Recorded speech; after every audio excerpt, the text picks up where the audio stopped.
одговорно и навремено креираме мерки за поддршка на секој земјоделец.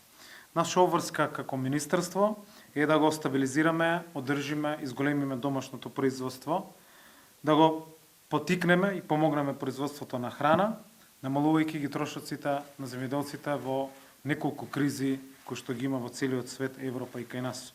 Преку мерките кои што ги креираме, преку националниот план за производство на храна, даваме конкретна поддршка кон земјоделците и секоја педообработлива земја ја ставаме на располагање за обработка.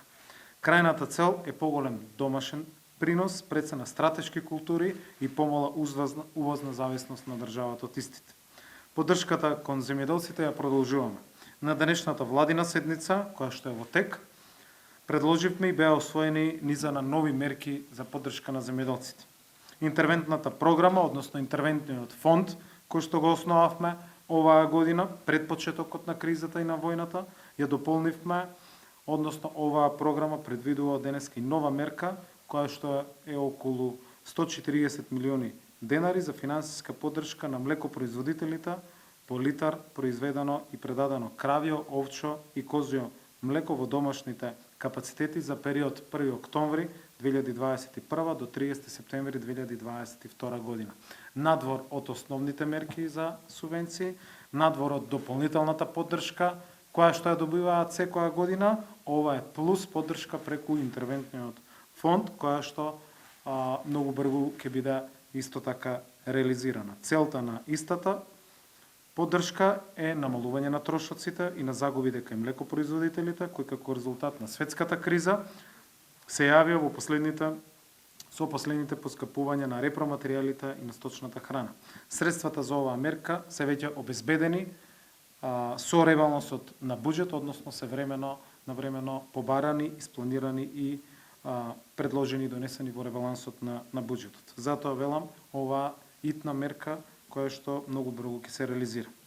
Млекопроизводителите ја имаат целокупната поддршка. Платежната агенција уште во јуни оваа година изврши исплата на 10.277 производители во висина од 76 милиони денари за предадено млеко во периодот јануари-февруари 2021, а од страна на платежната агенција до Министерството за финансии веќе се поднесени налози за исплата на следната фаза, тоа е март, април и мај 2021 година кон 6000 корисници во вредност од 150 милиони денари, што е најмало за доснување од било кога во време на креирање на програмите или исплата на сточарите. А до 31 декември, буквално сите фази од кон сточарите ќе бидат комплетно реализирани. Преку програмата за рурален развој, со мерката за набавка на високо педегриран добиток, обезбедивме поддршка кон сточарите и за зголемување на сточниот фонд и за оваа мерка пред само неколку месеци се склучија 103 нови договори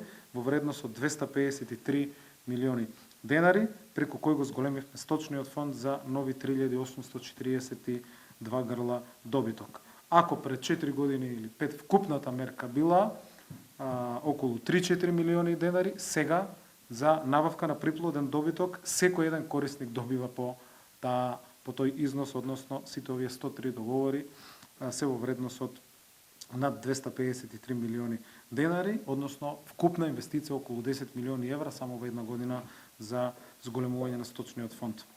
Преку програмата за рурален развој оваа година беа распишани дополнителни мерки за сточарите, како што беше и новата целосно нова мерка за поддршка на сточарите за изградба на мандри, односно 10.000 евра кофинансирање по корисник.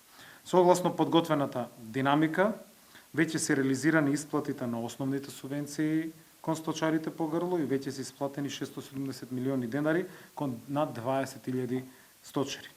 Исплатени се субвенции за обележени грла, говеда, овци, кози, финансиска поддршка за огледани и заклани гоеници во регистрирани кланични капацитети и презимени пчелни семејства. До крајот на оваа година, како што кажав, комплетно ги расчистуваме сите обврски кон земјоделците, вклучително и кон сточарите по сите овие мерки за кои што имаше со години за останата исплата и за прв пат се започнува согласно новиот модел со авансна исплата на субвенциите на почетокот на следната година, односно во 2023 година, се воведува авансното исплаќање на субвенциите, што значи повеќе пари за фармерите во периоди кога навлегуваат во своите инвестиции. Обезбедуваме доволно храна за сите граѓани, леп, брашно, млеко и зејтинки има. Дополнително на денешната седница сакам да информирам дека владата на наш предлог ја усвои и новата програма за прв пат, која што се носи за потикнување на потрошувачката на свежо овоше во 2022 година. За реализација на оваа програма со ребалансот на буџет беа обезбедени 20 милиони денари. За што станува збор?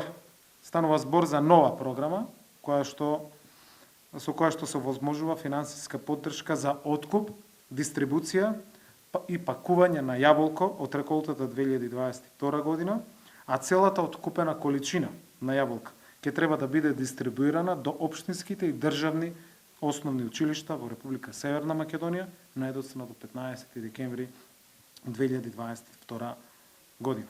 Со оваа мерка ги помагаме производителите на јаболка, но и обезбедуваме свежа и здрава ужина за нашите деца во основните училишта и преку оваа програма ќе бидат опфатени околу 186.000 ученици во 350 основни училишта. Домашни јаболки, македонски јаболки за нашите дечиња во сите овие 350 основни училишта. Овој пилот проект, верувам, и пилот програма ќе прерасне во следната година како стандардна и нова програма за поддршка при откупот на вишокот на производи, но и обезбедување на домашни македонски производи во градинките, во школите и во сите останати институции. Како Министерство и Влада продолжуваме да работиме во интерес на сите земјоделци и на сите фармери. Благодарам.